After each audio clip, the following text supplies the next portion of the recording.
Welcome to Indus Special. I am Ejaz Haider. A high-level delegation of Taliban Political Commission met Foreign Minister Shah Mahmood Qureshi earlier today. This is the first visit to Pakistan by TPC since the Political Commission was established in Doha. The Ministry of Foreign Affairs had revealed yesterday that a TPC delegation would arrive Wednesday evening to review progress under the stalled US-Taliban peace talks.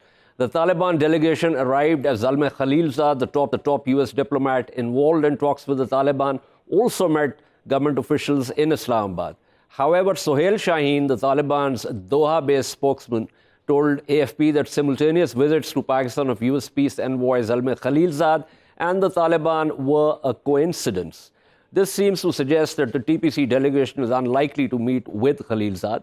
While the US President Donald Trump had called off the talks abruptly last month following an attack in Kabul for which the Taliban claimed responsibility, Trump spoke about Afghanistan with Prime Minister Imran Khan when the two met on the sidelines of the UN General Assembly session late last month. The US Embassy spokesperson also confirmed this to a Reuters query. These consultations follow discussions held between the United States and Pakistan during the United Nations General Assembly in New York last week.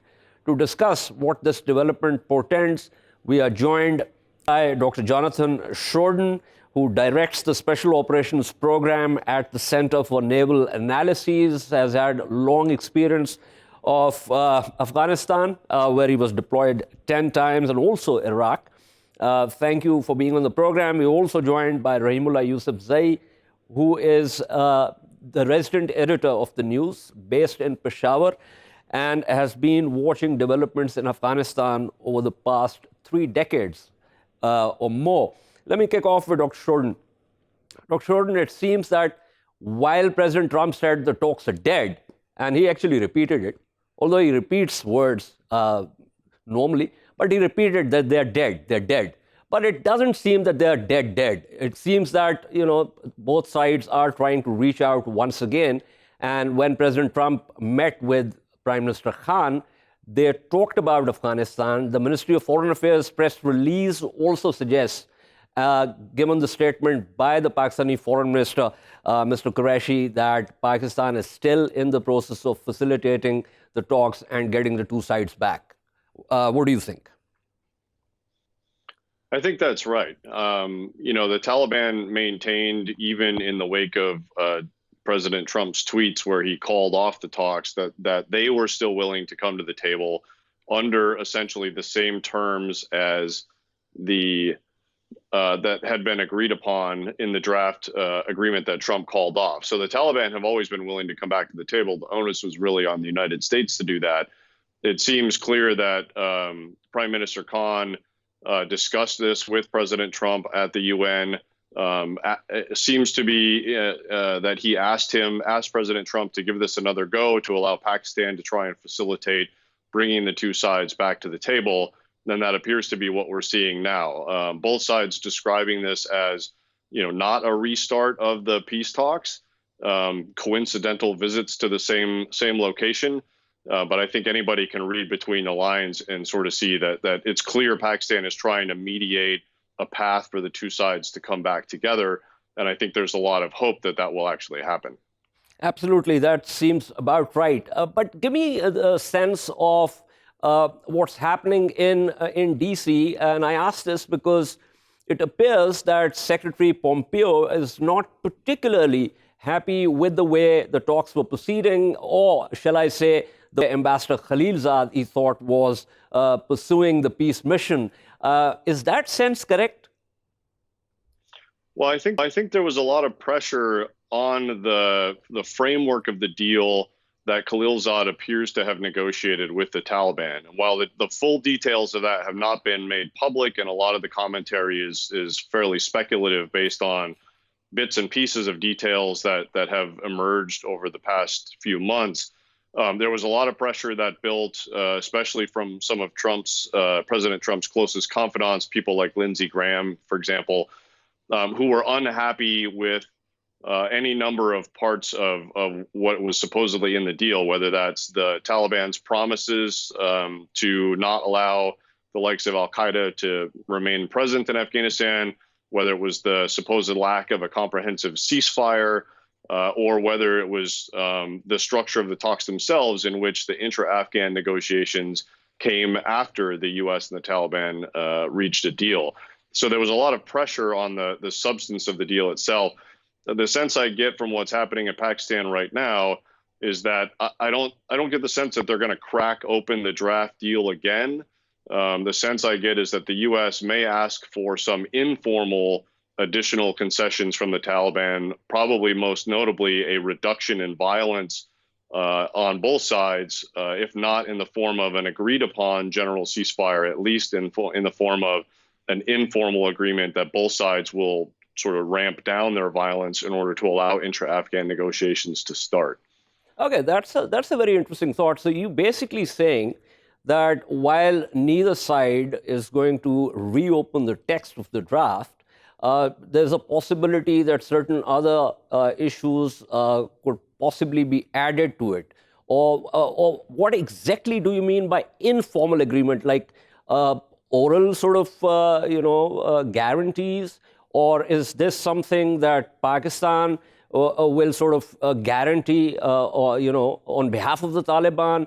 But our sense here is that Pakistan has made it clear that we are facilitating the talks. We are not involved in the substance of what is agreed at any stage, and we are not going to do that. Yeah, I think that's right. I don't know that Pakistan would agree to serve as a guarantor for any type of oral agreement, anything that's not formally written down and signed by both sides. But it certainly wouldn't preclude the U.S. and the Taliban delegation from mutually agreeing to, move away from the escalatory stance of violent activity that path that they've been on for the last few weeks, which has really been an upward spiral of violence on both sides. There's nothing to say that the two sides couldn't mutually agree to ramp that down in order to create an atmosphere for the intra-Afghan talks to get started. Okay, that was Dr. Jonathan Schroden speaking with us. Thank you so much for giving us your insights. Let's hop over to Mr. Yusufzai. Mr. Yusufzai, the Taliban delegation is here. They were sent an invitation as per the Ministry of Foreign Affairs press release yesterday. They arrived last evening. They will possibly also meet with the Prime Minister, but they've already met with the Foreign Minister. What exactly do you think is happening? Are we now playing a bigger role? Did Trump ask us to play a more assertive role in getting the Taliban to agree with to certain things? Yes, I think Pakistan is now playing a more assertive role. Pakistan was mostly doing work behind the scene earlier, but now it is doing openly. It is because, other countries like Russia, China, and Iran invited Taliban delegations after the collapse of the peace talks. I think that the way is now open for Pakistan to do things publicly, to do things in a more proper way. So this actually invitation is not new. Pakistan had invited Taliban earlier also, some months ago, and Taliban spokesman had announced that Taliban had accepted the invitation. Their delegation is going to Pakistan and also meeting Prime Minister Imran Khan. Then the visit could not materialize. Taliban said they were advised by the United Nations not to go because some of their members were under sanctions. Although Imran Khan said that he agreed not to meet the Taliban delegation if they came to Pakistan because the Afghan government had lodged a protest. Now, this time I think there has been no protest yet by the Afghan government. I think the Americans are on board. The fact that Zalmay Khalilzad also is in Islamabad, it means that, there is some sort of an understanding that Taliban delegation would come here and Khalilzad would also be here. So it's not something which happened, just because of circumstances. I think it is pre-planned. And if you look at it, Ejaz Sahab, today when the Foreign Minister Shah Mahmood Qureshi met the Taliban delegation, he used a sentence saying that reduction in violence would create the proper atmosphere for the peace talks to be resumed. So I think this is what Pakistan is trying to do. As Jonathan was saying, there could be some informal arrangement. I think Pakistan is now asking Taliban to reduce violence so that the Americans again agreed for the resumption of the peace talks. And I have a sense that Taliban would listen because they have a vested interest now in getting the talks resumed, because the agreement which they had negotiated with the Americans was largely in Taliban favor. So they would like to proceed from there. 8th of September, when Trump, scrapped the peace talks. So I think this is what Pakistan is trying to do, and there is large, anticipation that this may happen. If Taliban reduce violence, the Americans would be willing to resume the peace talks. I think you're on the money, Rahimullah Saab, because it seems that Trump is concerned about violence. The Afghan government was also concerned about violence, because they've constantly they've said that violence, and in fact Khalilzad also said this. But the Taliban had maintained that unless there is some kind of a deal, they will fight on. But stay with me. I'm also joined by Gul Maqsood Sabit, who's an analyst and was a former deputy finance minister in Ashraf Ghani's government. Mr. Sabit, thank you for being on the program. What are your initial thoughts about this quote-unquote coincidence, so to speak, of Zalmay Khalilzad and the Taliban delegation being in Islamabad at the same time? Well, good to be with you. I don't think this was coincidence. This was something expected in one way or the other. Talks had to be resumed. Even when President tweeted he stopped the negotiations at that time, it's always been expected that it has to resume. There is no other way. And I think the recent activity in Islamabad is a signal of that, that these negotiations will resume. So I do not see this as a coincidence, but a chain of events that's occurring. Okay, do you also believe that, given that the Taliban delegation has been to Iran, to Russia, to China, and now in Islamabad, that there's also a broad agreement among the regional powers of what kind of deal everyone is looking forward to, and of course, then once this goes through, then the intra-Afghan dialogue will begin, and then how the Afghans work it out is obviously something that they have to work out. But it seems to me that the regional countries are mostly now agreed on what they're looking forward to. I believe there is a general understanding that this war has to end and peace has to come to Afghanistan. It's in the interest of everybody in the region. But I think among all these regional countries, Pakistan's role has always been key, and we believe that Pakistan's interest is a little bit higher than other people. And when even these negotiations stopped at that time, Pakistan would lobby for the resumption of such talks. Because it's in Pakistan's best interest right now to see a peaceful or stable Afghanistan, not only because they cannot maintain their relationship with Taliban anymore, but financially they will benefit from such an agreement. In the meantime, it is very important. Since we have a general understanding and we see it, like they always say, action speaks louder than words. We see that there's a general understanding. I think intra-Afghan peace dialogue is key and crucial to the success of this whole process. Absolutely. Stay with me, Mr. Sabit, because I will come back to you and also ask you about the presidential elections. But going back to Mr. Yusufzai. Mr. Yusufzai, as I said earlier, you've been looking at it for, at least 4 decades. Tell me, Do you have a sense, because we have seen deals made, deals broken, even deals that were made in Khana Kaaba got broken in Afghanistan. Do you get a sense that this time is somewhat different, and if all the sides manage to stitch something together, that'll actually hold? The deal in Khana Kaaba, that was a bit different because only the Pakistanis and Saudis were involved. This time we have got big powers involved, so it's a bit different as well. Secondly, I think, there's a sense everywhere, especially in Afghanistan, that war cannot lead to anything.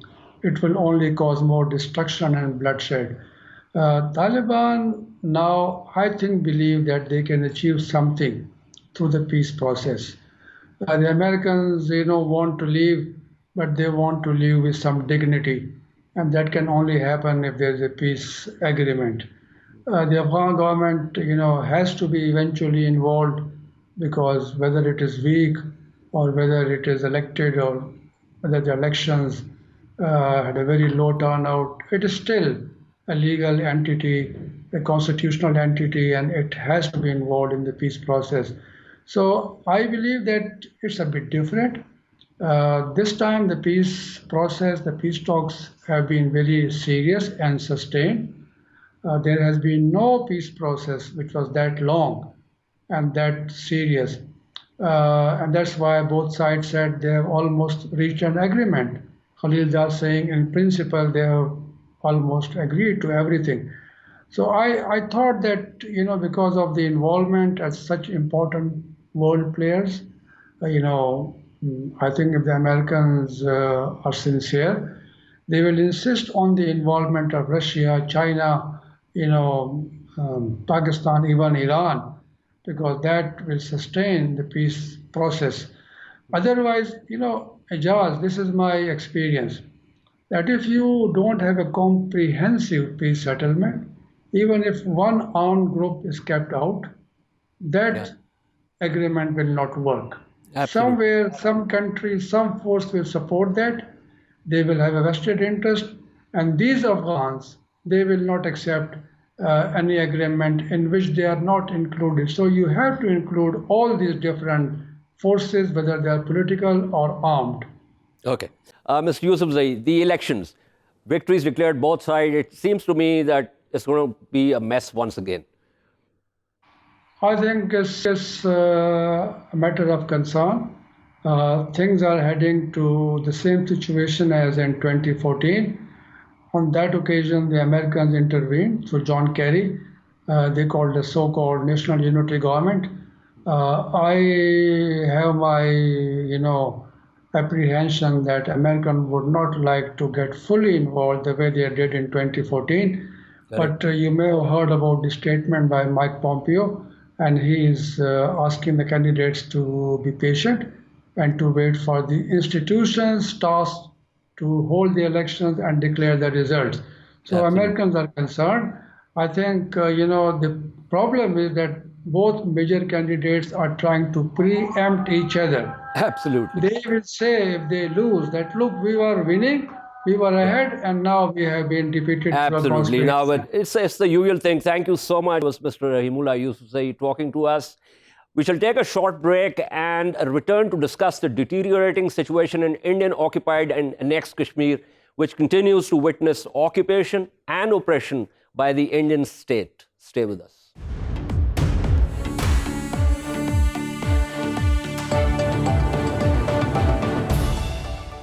Welcome back to Indus Special. Continuing with its occupation and suppression of Kashmiris, Indian security forces are now detaining children as young as 9.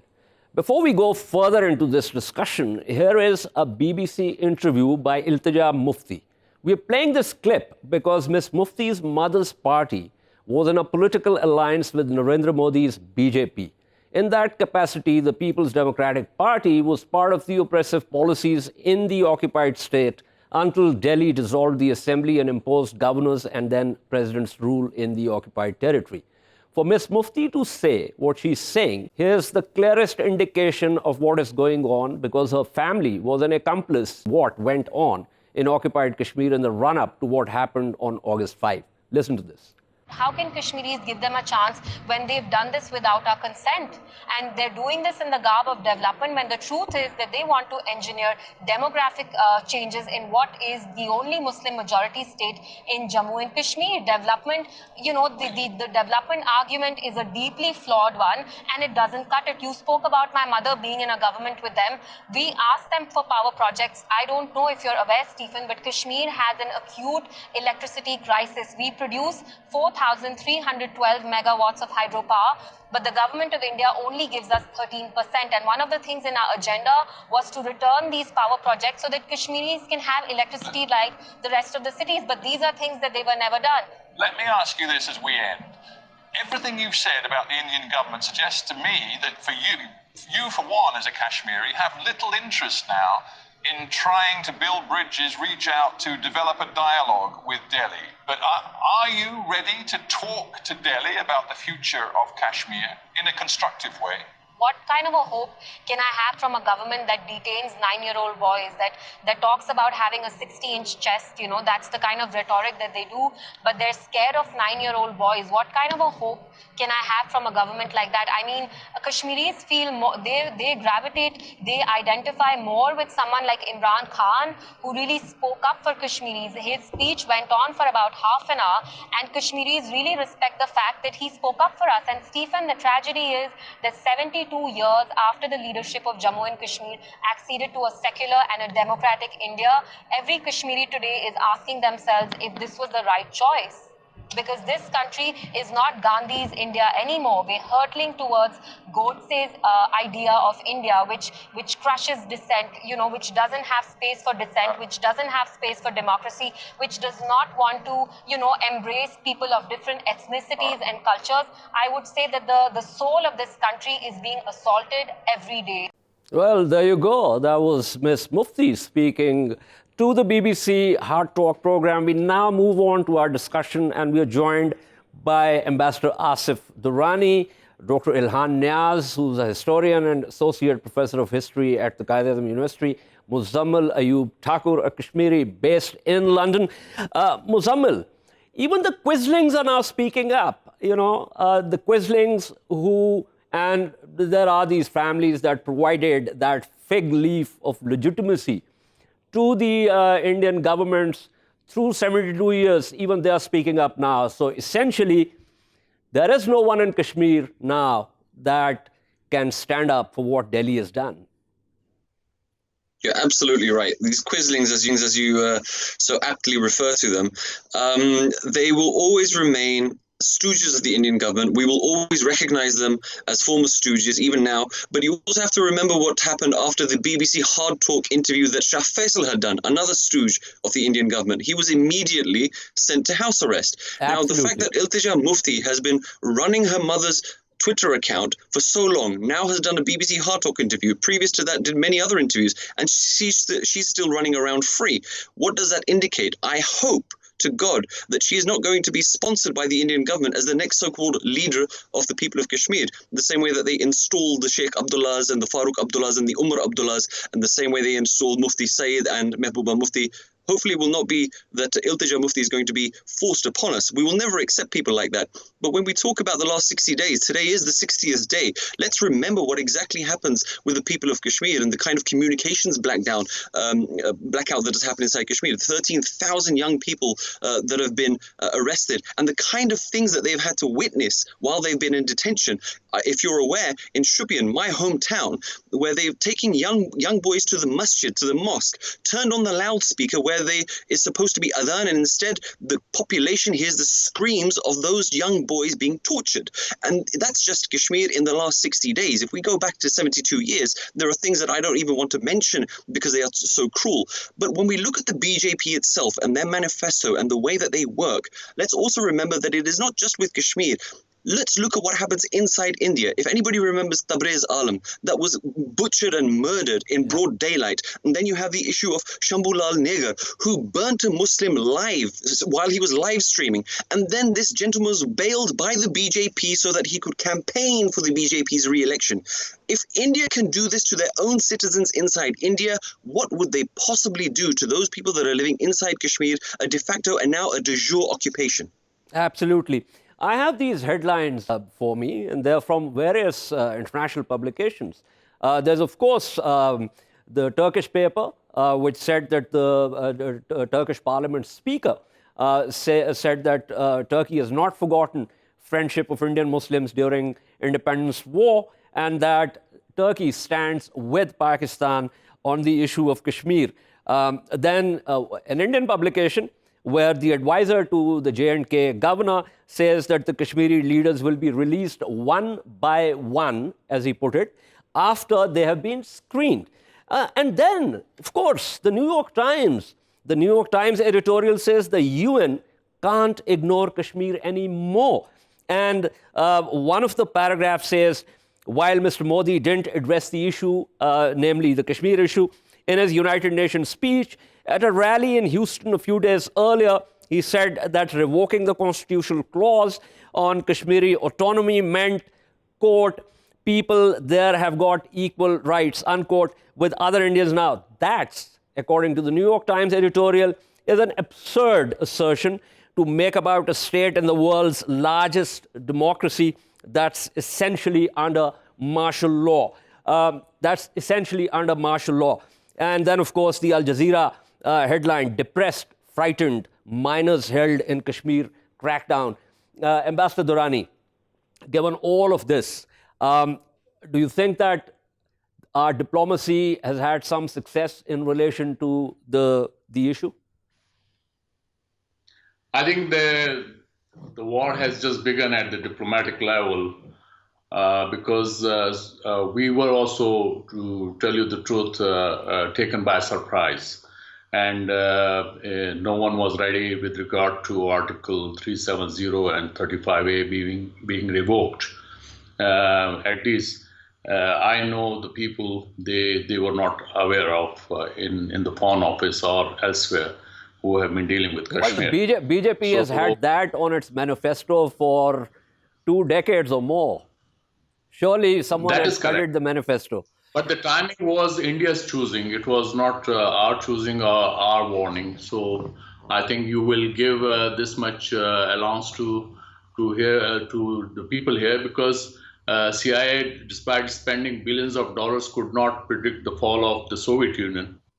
And there was a big congressional commission inquiring about that what actually went wrong. So since we don't have a history of having an inquiry that what went wrong and how this could have happened, but at the same time, as you have yourself in your narration, it is almost a lawyer's case when it comes to the international media. And right now, if you have to give credit, you cannot give credit at the moment to Pakistan, but to the international media, which has pleaded the Kashmiri's case.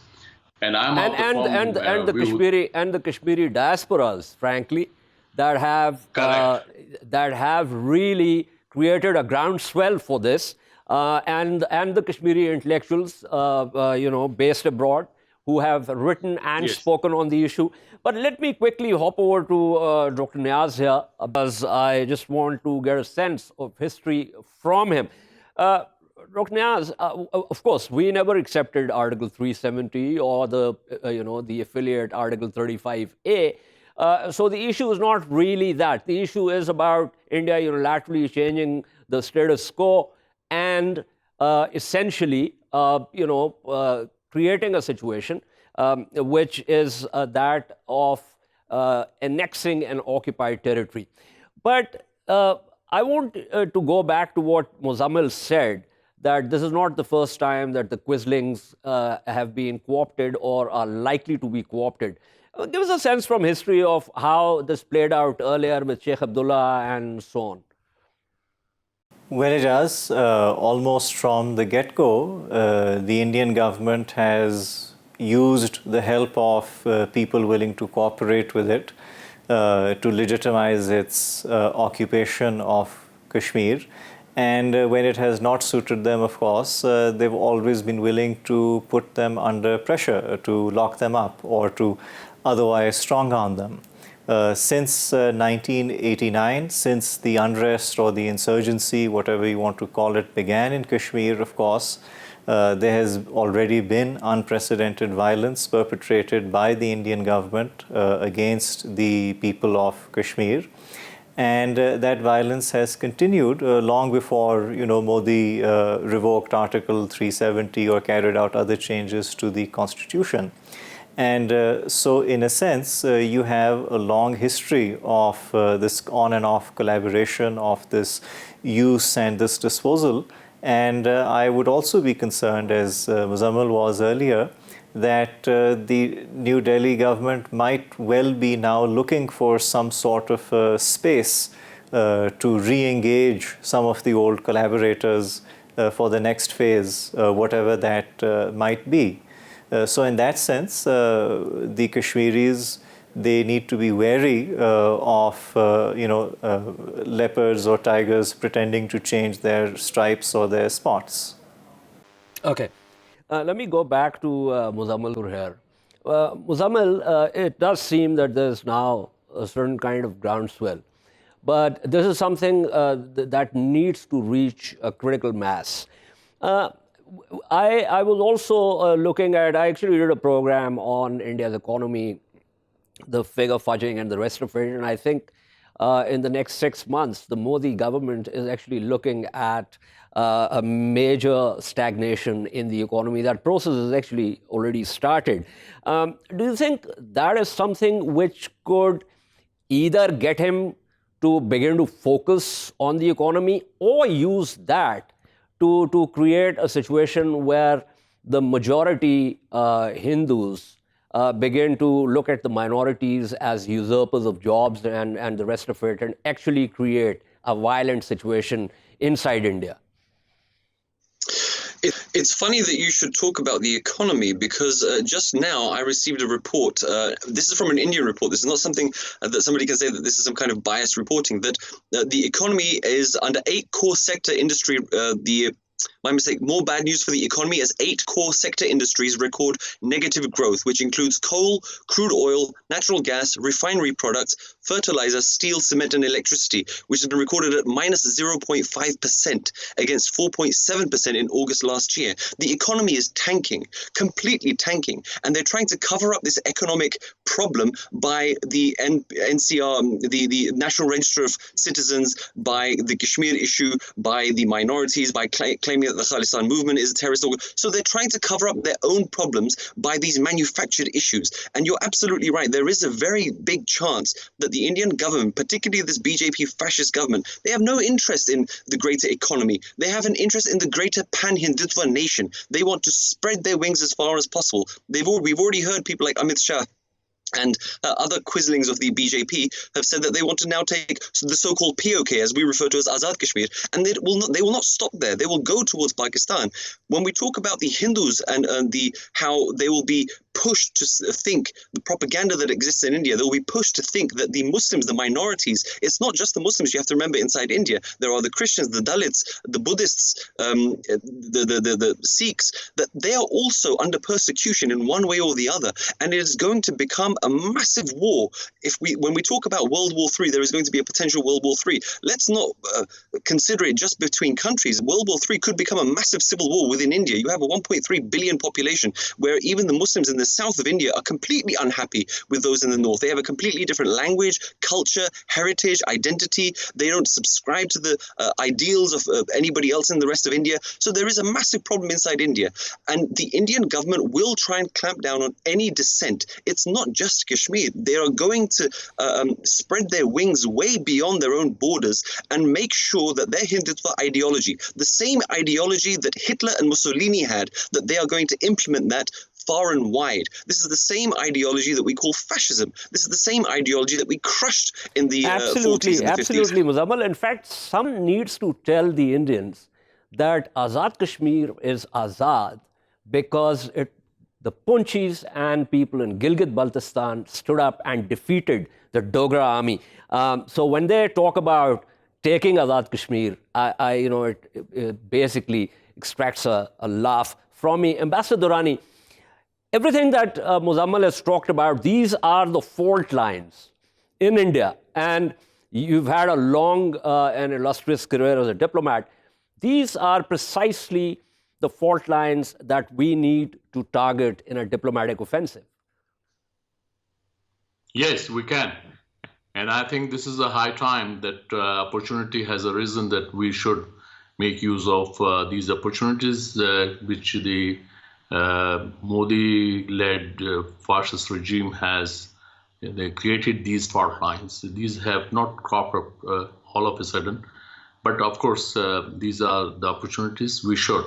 And one thing I agree with Muzzammil, that it would be the unraveling of India, because now the separatist tendencies are going to grow. Already there are problems. Almost 11 insurgencies are there in India.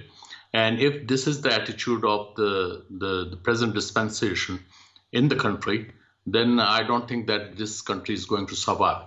And we have to make plans for that, because then we should not be taken by surprise with the influx of refugees and all that. So we should also gear up for that as well, because absolutely, we need to think proactively. Thank you. That was Ambassador Asif Durrani speaking with us. Dr.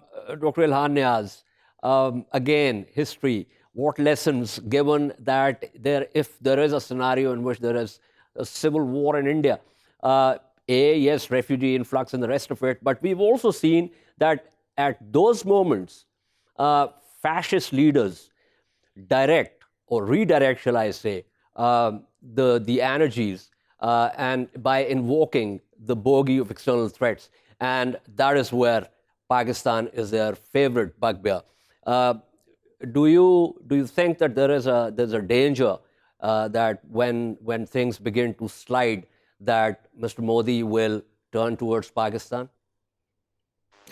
Well, I think if we think about any previous fascist regime in history, they would actually welcome an opportunity to impose a majoritarian versus minority conflict. And they would not necessarily see such a thing as essentially bad. Rather, they will see such a thing as an essential step towards achieving the kind of purity that they desire, that they are ideologically inclined towards. As far as Pakistan is concerned, I think over here, Pakistan needs to be a little bit careful about positioning itself as a champion of all Indian minorities, because that might actually discredit those minorities in the legitimate pursuit of their grievances. So in that sense, that could well play to the advantage of the BJP, of its majoritarian inclinations, if it can project all of its minorities or many of its minorities as somehow being stooges of Pakistan, because that kind of xenophobia and internal chauvinism, they go hand in hand.